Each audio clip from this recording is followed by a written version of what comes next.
na nachukua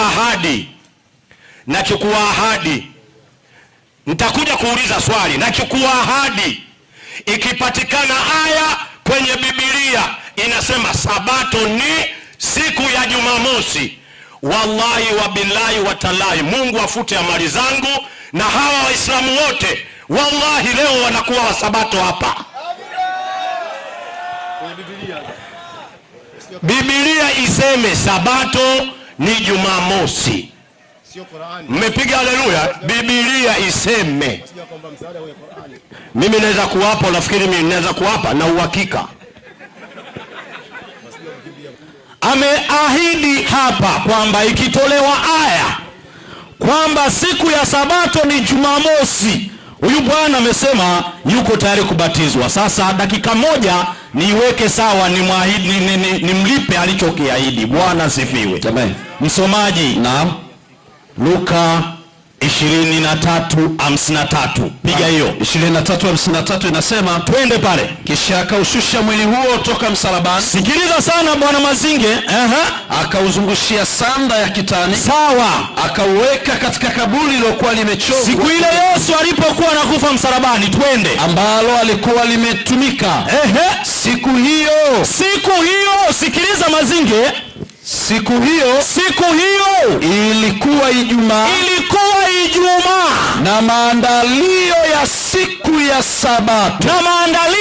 ya Sabato, yalikuwa endelea kidogo, endelea. Wale wanawake walioandamana na Yesu kutoka Galilaya walimfuata Yosefu. Sawa. Wakaliona lile jiwe jinsi lilivyowekwa na mwili wake Yesu. Sawa. Alafu wakarudi nyumbani. Wakatayarisha manukato yao. Sawa. Na marashi yao. Twende. Siku ya Sabato walipumzika kama nini? Kama ilivyoamriwa. 24:1 nasema Jumapili alfajiri na mapema.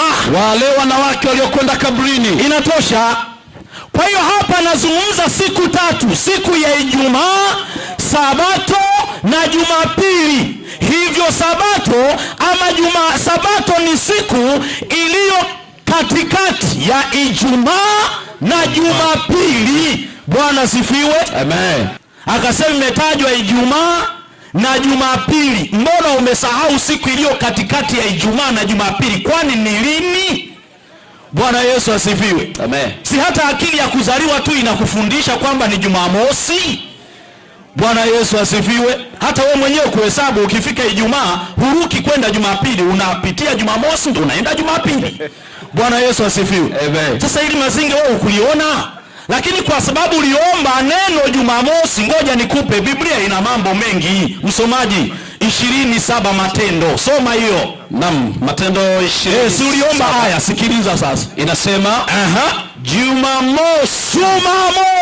Rudia. Jumamosi jioni tulikutana ili kumega mkate. Jamani, Bwana asifiwe. Amen. Jumamosi jioni tunakutana kumega nini? Pas. Profesa.